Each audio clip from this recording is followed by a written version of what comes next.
एक बात सोचिए, अगर एक ऐसी पॉलिटिकल पार्टी हो जिसका ज्वाइनिंग क्राइटेरिया ये हो कि आपके पास डिग्री तो होनी चाहिए पर जॉब बिल्कुल नहीं होनी चाहिए। हाँ, मतलब रेज्यूमे भेज भेज के थक गए हो और सिस्टम उल्टा आपको बोलता है कि तुम पैरासाइट हो। सही में, और आपको किसी रैली में झंडे नहीं उठाने हैं, कोई नारे नहीं लगाने हैं, बस रानी की तरह या राजा की तरह अपनी रजाई में पड़े रहना है और इंटरनेट पे मीम्स बनाने हैं। सुनकर तो ऐसा लगता है जैसे किसी कॉलेज हॉस्टल का कोई लेट नाइट मजाक चल रहा हो, लेकिन देखो ये मजाक बिल्कुल नहीं है। बिल्कुल नहीं है। मतलब क्या हो अगर मैं ये बताऊं कि सिर्फ 48 घंटों के अंदर इस सो कॉल्ड मजाक ने देश के 3 लाख युवाओं को एक साथ खड़ा कर दिया। तो स्वागत है आप सभी का इस नए डीप डाइव में, जिसमें आज का हमारा विषय एक ऐसा इंटरनेट फिनोमिनन है जो इलेक्शन से पहले ही इंटरनेट पे अपनी सरकार बना के बैठ गया है। हाँ, और इस पार्टी का नाम भी बड़ा लेजेंडरी है, कॉकरोच जनता पार्टी यानी CJP। Exactly, CJP। और आज हम इस चर्चा में the Lallan top, the Indian express और शुभंकर मिश्रा के जो इंटरव्यूज और न्यूज रिपोर्ट्स हैं उनको डिकोड करने वाले हैं। और हमारा मिशन ये समझना है कि कैसे आज के यूथ ने एक इंसल्ट को वीकनेस नहीं बल्कि अपनी आइडेंटिटी बना लिया। ये लिटरली एक डिजिटल रिबेलियन है, एक वायरल रोस्ट है हमारी डेमोक्रेसी का। और शुरुआत में जो स्टैट्स आए थे वो सच में दिमाग घुमाने वाले हैं। अरे फिगर्स तो पूछो ही मत, बस 72 घंटे में 1 लाख रजिस्ट्रेशंस और इंस्टाग्राम पर 3 लाख फॉलोअर्स। पूरा जेन जी कमेंट सेक्शन एकदम से एक्टिवेट हो गया। और इसीलिए आज हम यहाँ बैठे हैं, क्योंकि पहली नजर में ये सिर्फ इंस्टाग्राम की एक वायरल रील लगती है या मीम लगता है, पर जब हम इसके साइकोलॉजी को खंगालते हैं ना, तो एक बहुत गहरी और इमोशनल सोशल फ्रस्ट्रेशन दिखती है इसमें। एक वर्बल रिमार्क आता है।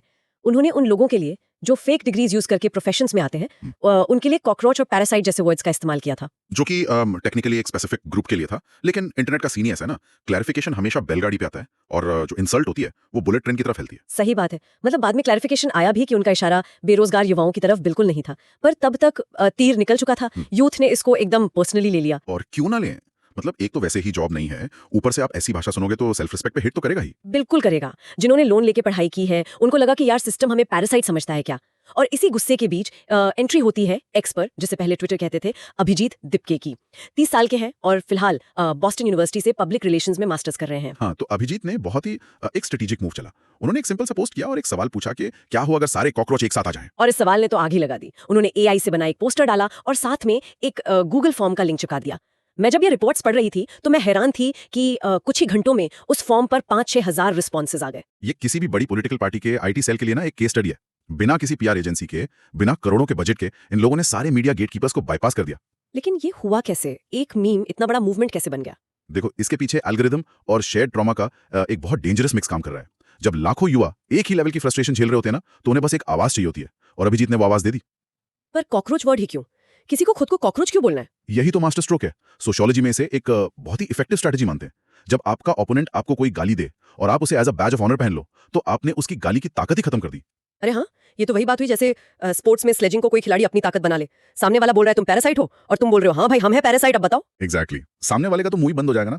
इसे एकेडमिकली वेपनाइज्ड अब्सर्डिटी यानी हथियारबंद बेतुकापन कहा जा सकता है। वेपनाइज्ड अब्सर्डिटी, ये टर्म काफी फिट बैठता है यहाँ, क्योंकि इनकी जो सदस्यता की शर्तें हैं, ज्वाइनिंग क्राइटेरिया जिसे कहते हैं, वो भी कम अब्सर्ड नहीं है। अरे ज्वाइनिंग क्राइटेरिया तो सबसे कमाल की चीज है इस पूरी JJP पार्टी की, है ना। मतलब सोर्सेज के मुताबिक पहली शर्त ये है कि आपके पास डिग्री होनी चाहिए पर आप घोर बेरोजगार होने चाहिए। डिग्री फुल जॉब नल, सीधी बात। हाँ, और दूसरी शर्त तो मुझे सबसे फनी लगी, आलस्य की चरम सीमा। मतलब आपके अंदर देश बदलने का रेवोल्यूशन तो होना चाहिए पर बेड या रजाई से उठने का मन बिल्कुल नहीं होना चाहिए। देखो फनी लगता है, पर इसमें भी एक बहुत बड़ा टॉन्ट छुपा है। ये नेताओं पर डायरेक्ट रोस्ट है। युवा कह रहे हैं कि तुम नेता लोग भी तो AC कमरों में बैठकर ही भाषण देते हो ना, जमीन पर क्या बदलता है, तो हम भी रजाई से रेवोल्यूशन करेंगे। सही पॉइंट पकड़ा आपने। और तीसरी शर्त भी सुनिए, ऑनलाइन जीवी होना। आपको 24 घंटे ऑनलाइन रहना है, बल्कि प्रेफरेंस उनको मिलेगी जिनको बाथरूम में बैठकर घंटों तक फोन स्क्रॉल करने का एक्सपीरियंस हो। ये सुनने में जोक है, पर ये बेसिकली उन युवाओं का रियलिटी चेक है। जब आपके पास पूरे दिन कोई काम नहीं है, कोई रोजगार नहीं है, तो इंसान बाथरूम में फोन ही तो स्क्रॉल करेगा। वही तो। और इनकी आखिरी शर्त है कि अपनी भड़ास को प्रोफेशनली मीम्स में कन्वर्ट करना आना चाहिए। बस गुस्सा नहीं करना है, उसको मीम बनाकर सीधा सिस्टम को मारना है। यही वेपनाइज्ड अब्सर्डिटी का कोर है। सिस्टम को लगता है ये लोग क्या ही कर लेंगे, पर जब हजारों मीम्स एक साथ आते हैं तो बड़े बड़े मंत्रियों के PR टीम की हवा टाइट हो जाती है। लेकिन एक चीज मेरे दिमाग में घूम रही है, क्या ये सच में सिर्फ एक इंटरनेट ट्रोलिंग का फेज है? मतलब आज मीम बनाया कल भूल गए? नहीं, अगर आप इसको सिर्फ ट्रोलिंग समझेंगे तो बहुत बड़ी गलती होगी। अगर आप इनका मैनिफेस्टो देखें, द इंडियन एक्सप्रेस और द लल्लन टॉप की रिपोर्ट्स में भी इसका डिटेल में जिक्र है, तो आपको पता चलेगा कि ये एकदम सीरियस मुद्दा है। हाँ, मैं इस मैनिफेस्टो पर ही आने वाली थी। इसको पढ़कर तो लगता है कि नेता भी बफरिंग में चले गए होंगे। ये लोग प्योरली डेमोक्रेटिक इंस्टीट्यूशंस पर सवाल उठा रहे हैं। बिल्कुल, उनके वादे देखो आप। सबसे पहला डिमांड, किसी भी जज या चीफ जस्टिस को रिटायरमेंट के बाद कोई सरकारी पद, जिसे आम भाषा में मलाई कहते हैं, वो नहीं मिलेगी। ये डिमांड तो काफी लंबे समय से एक्सपर्ट्स भी उठाते आए हैं ना, कि पोस्ट रिटायरमेंट जॉब का लालच शायद करंट डिसीजंस को इफेक्ट कर सकता है। सही कहा, पर CJP ने इसको जिस अग्रेसिवनेस के साथ सामने रखा है वो अलग लेवल पर है।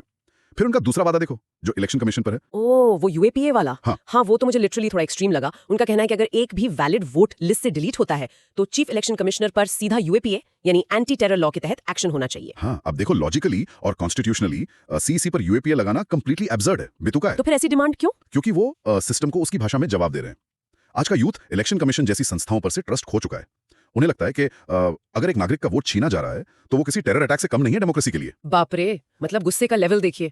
और इनकी तीसरी डिमांड तो और भी डायरेक्ट है, महिलाओं के लिए 50% रिजर्वेशन, और वो भी तुरंत। हाँ, और इसमें उन्होंने एक्सप्लिसिटली क्लियर किया है कि कोई डिलिमिटेशन या परिसीमन का बहाना नहीं चलेगा। राइट, जो लोग हमारी डीप डाइव को सुन रहे हैं उन्हें कॉन्टेक्स्ट के लिए बता दें कि डिलिमिटेशन एक प्रोसेस है जिसमें आबादी के हिसाब से सीट्स तय होती हैं, और नेता लोग अक्सर कहते हैं कि रिजर्वेशन तब तक नहीं आएगा जब तक डिलिमिटेशन नहीं होता। और यूथ इस टेक्निकलिटी से पक चुका है। वो कह रहे कि 30 या 33% क्यों, सीधा 50% दो और आज दो। ये एसेंशियली पॉलिटिकल विल के खोखलेपने को नंगा कर रहा है। सही बात है। और चौथी डिमांड तो मीडिया के बारे में है। कॉर्पोरेट मीडिया चैनल्स के लाइसेंस कैंसिल करने और जो प्राइम टाइम एंकर्स हैं उनके बैंक अकाउंट्स की जांच करने की बात की गई है। ये सीधा अटैक है उस मीडिया पर जो रियल इश्यूज जैसे बेरोजगारी इन पर बात करने के बजाय डिस्ट्रैक्शंस फैलाता है। और पांचवी और आखिरी बड़ी डिमांड है दल बदल करने वाले नेताओं पर।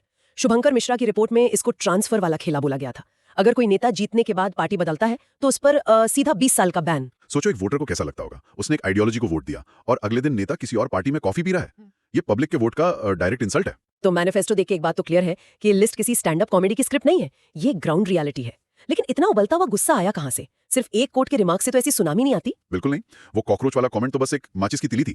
असली बारूद तो सिस्टम ने खुद इकट्ठा किया है पिछले कुछ सालों में। हाँ, अभिजीत दिपके ने इंडियन एक्सप्रेस को जो इंटरव्यू दिया उसमें उन्होंने नीट और सीबीएसई के पेपर लीक्स का जिक्र किया था। ये कितना डिस्टर्बिंग है यार। बहुत ट्रैजिकल है। एक स्टूडेंट अपना पूरा बचपन एक छोटे से कमरे में निकाल देता है कि उसे डॉक्टर बनना है, रात दिन पढ़ता है और एग्जाम के दिन उसे पता चलता है कि पेपर तो पहले ही बिक चुका है। और इसके बाद जो सुसाइड्स की खबरें आती हैं वो दिल तोड़ने वाली होती हैं। पता नहीं कितने अच्छे डॉक्टर्स और इंजीनियर्स देश ने खो दिए हैं इन पेपर लीक्स की वजह से। और सिस्टम का रिएक्शन देखिए, स्टूडेंट्स प्रोटेस्ट करते हैं, लाठियां खाते हैं, पर अकाउंटेबिलिटी किसी की नहीं होती। और अकाउंटेबिलिटी तो छोड़िए, सिस्टम की ढिठाई देखिए। इंटरव्यू में एक स्टूडेंट ने बताया कि सीबीएसई ने कॉपी चेक करने में गलती की, बच्चों को मार्क्स नहीं मिले। जब उन्होंने रीवैल्यूएशन यानी दोबारा चेकिंग के लिए अप्लाई किया तो बोर्ड ने उन्हीं से पैसे मांग लिए। वही तो बात है, मतलब गलती अथॉरिटी करे और फाइन स्टूडेंट भरे। ये तो वही हुआ कि रेस्टोरेंट में शेफ आपका खाना जला दे और जब आप कंप्लेन करो तो शेफ बोले नया खाना चाहिए तो एक्स्ट्रा पैसे दो। Perfect analogy. एक बेरोजगार स्टूडेंट जिसकी पहले ही हालत खराब है, उसके माँ बाप दोबारा फीस क्यों भरे? बोर्ड की गलती के लिए। यही वजह है कि सीजेपी बेसिकली डिजिटल तरीका बन गया है अकाउंटेबिलिटी मांगने का। और इसीलिए सीजेपी ने सीधा एजुकेशन मिनिस्टर पर निशाना साधा। उनकी डिमांड है कि धर्मेंद्र प्रधान को तुरंत सैक किया जाए और अगर नहीं करते हैं तो फिर सीधा प्राइम मिनिस्टर्स एजुकेशनल डिजास्टर की जिम्मेदारी लें। ये बहुत बोल्ड मूव है, लेकिन देखो जब कोई मूवमेंट इतना फास्ट ग्रो करता है और सीधा टॉप लीडरशिप पर पॉइंट करता है ना, तो उसके पीछे जो लोग हैं उनकी हिस्ट्री भी चेक होती ही है। हाँ, ये एंगल मिस नहीं कर सकते, क्योंकि जब अभिजीत दिपके वायरल हुए तो उनका पास पॉलिटिकल कनेक्शन भी सामने आया। वो 2020 से 2023 तक आम आदमी पार्टी यानी एपी की सोशल मीडिया टीम का हिस्सा थे। बिल्कुल, उन्होंने दिल्ली इलेक्शंस के टाइम पर मीम बेस्ड कैंपेन्स लीड किए थे। तो जैसे ही ये बात बाहर आई तो इंटरनेट पर लोग सवाल उठाने लगे कि क्या सीजेपी किसी ऑपोजिशन पार्टी की एक सोची समझी पीआर स्ट्रेटजी है, एक स्पॉन्सर्ड खेल। सवाल उठना तो लाजमी है, पर इंटरेस्टिंग बात यह है कि अभिजीत ने इसको छुपाने की बिल्कुल कोशिश नहीं की। उन्होंने क्लियरली बोला कि हाँ, मैं पहले एपी में था लेकिन 23 में मैंने पॉलिटिक्स छोड़ दी और अब मैं अमेरिका में पढ़ रहा हूँ। यानी ट्रांसपेरेंसी मेंटेन की उन्होंने। और रिपोर्ट्स भी यही सजेस्ट करती हैं कि अब इस मूवमेंट की फंडिंग या स्पॉन्सरिंग किसी पॉलिटिकल पार्टी से नहीं हो रही है। असल में इस मूवमेंट की पावर उसके डिसेंट्रलाइज्ड होने में है। ये अब अभिजीत या किसी एक टीम के कंट्रोल में नहीं है। हाँ, मैंने पढ़ा कि वेस्ट बंगाल, महाराष्ट्र और आंध्र प्रदेश में वहां के यूथ ने बिना किसी सेंट्रल कमांड के अपने खुद के सीजीपी रीजनल अकाउंट्स बना लिए हैं। यही सबसे बड़ा खतरा है सिस्टम के लिए। अगर एक सेंट्रलाइज्ड आईटी सेल हो तो आप उसे ट्रैक या ब्लॉक कर सकते हो, पर जब मूवमेंट ऑर्गेनिक हो जाए, लोग अपनी लोकल लैंग्वेज में लोकल इश्यूज पे मीम बनाने लगे, तो आप किस-किस को रोकोगे? वही बात अभिजीत ने खुद कहा था कि अब जेनजी वाले उनको ही धमका रहे हैं मैसेज करके, कह रहे हैं कि भाई तूने मूवमेंट स्टार्ट किया है, अब तू पीछे नहीं हट सकता, हम तेरे साथ हैं। ये ट्रेडिशनल पॉलिटिक्स के मुंह पर एक करारा तमाचा है। हमारे नेताओं की भाषा और यूथ की डिमांड के बीच एक बहुत बड़ा वैक्यूम आ गया है। एग्जैक्टली। नेता आते हैं, घंटों भाषण देते हैं, बड़े बड़े प्रॉमिस करते हैं, पर यूथ को उन खोखले भाषणों में अपना फ्यूचर नहीं दिखता। तभी तो इन पढ़े लिखे डिग्री होल्डर बच्चों को अपने हक के लिए एक कॉकरोच बनने में ज्यादा फायदा दिख रहा है। ये सोचकर ही कितना अजीब और डिस्टर्बिंग लगता है कि हमारी यूथ को अपनी आइडेंटिटी एक कॉकरोच में ढूंढनी पड़ रही है। लेकिन इस चर्चा को वाइंड अप करने से पहले हमें एक फैक्ट और क्लियर करना होगा उन सभी के लिए जो इस वक्त हमारी बात सुन रहे हैं। हाँ बिल्कुल, हम यहाँ क्लियर कर दें कि कॉकरोच जनता पार्टी किसी इलेक्शन कमीशन में रजिस्टर्ड असली पार्टी नहीं है। आपको बैलेट पेपर पे इनका बटन नहीं दिखेगा। ये पूरी तरह से एक सटायरिकल या व्यंग्यात्मक डिजिटल मूवमेंट है, और हमारा इस डीप डाइव को करने का मकसद किसी भी पॉलिटिकल आइडियोलॉजी, चाहे लेफ्ट विंग हो या राइट विंग, उसको सपोर्ट करना या किसी पॉलिटिकल पार्टी को टारगेट करना बिल्कुल नहीं था। सही कहा, हमने सिर्फ वही फैक्ट्स और ऑब्जर्वेशन सामने रखे हैं जो द लल्लन टॉप या इंडियन एक्सप्रेस जैसी क्रेडिबल रिपोर्ट्स में थे। हमारा एम बस इस इंटरनेट फिनोमेनन को ऑब्जेक्टिवली डिकोड करना था, ताकि ये समझ आए कि आखिर स्क्रीन के पीछे का गुस्सा है क्या, लेकिन जाने से पहले मैं एक ऐसी बात सोचना चाहती हूँ जो किसी सोर्स में नहीं लिखी थी, पर इस पूरी चर्चा के बाद नेचुरल सी लगती है। हाँ बताइए, ऐसे ही अनकहे सवालों से नए नजरिए बनते हैं। देखिए, हिस्ट्री गवाह है कि बड़े बड़े रेवोल्यूशंस की शुरुआत ऐसे ही अजीब और बेतुके प्रोटेस्ट से हुई है। आज जो ये भारत का युवा अपना फ्रस्ट्रेशन मीम के जरिए मोबाइल स्क्रीन पर निकाल रहा है, उसको सिस्टम ट्रोल समझकर इग्नोर कर रहा है। पर जरा सोचिए, क्या हो अगर कल को ये सारा का सारा डिजिटल गुस्सा इन स्क्रीन से बाहर निकल आए? अगर इस अनएम्प्लॉयमेंट और फ्रस्ट्रेशन ने एक दिन ग्राउंड पर उतरकर सड़कों पर एक असली पॉलिटिकल अल्टरनेटिव खड़े करने की कोशिश की, तो हमारा ये सो कॉल्ड ट्रेडिशनल डेमोक्रेसी का स्ट्रक्चर कैसा दिखेगा? ये वाकई एक बहुत सीरियस पॉइंट है। जो लोग पॉलिसीज बनाते हैं और जो इन युवाओं को सिर्फ एक आंकड़ा या वोट बैंक समझते हैं, उन्हें इस सुनामी की वार्निंग को लाइटली नहीं लेना चाहिए। सही में, क्योंकि जब लोग सिस्टम से पूरी तरह उम्मीद छोड़ देते हैं ना, तो वो एप्लीकेशंस नहीं लिखते, वो इसी तरह वेपनाइज्ड अब्सर्डिटी का रास्ता चुनते हैं। और उनको लाइट लेने की गलती तो बिल्कुल मत करना, क्योंकि ये लोग मीम से नेताओं को रुला सकते हैं। तो अगली बार अगर सिस्टम किसी को पैरासाइट बोलने की सोचे, तो ये याद रखे कि यूथ सिर्फ चुपचाप सुन नहीं रहा है, वो प्रॉपर नोट्स बना रहा है और मीम्स भी। इसी थॉट के साथ हम इस डीप डाइव को यहीं खत्म करते हैं। हमारे साथ जुड़ने के लिए बहुत बहुत शुक्रिया।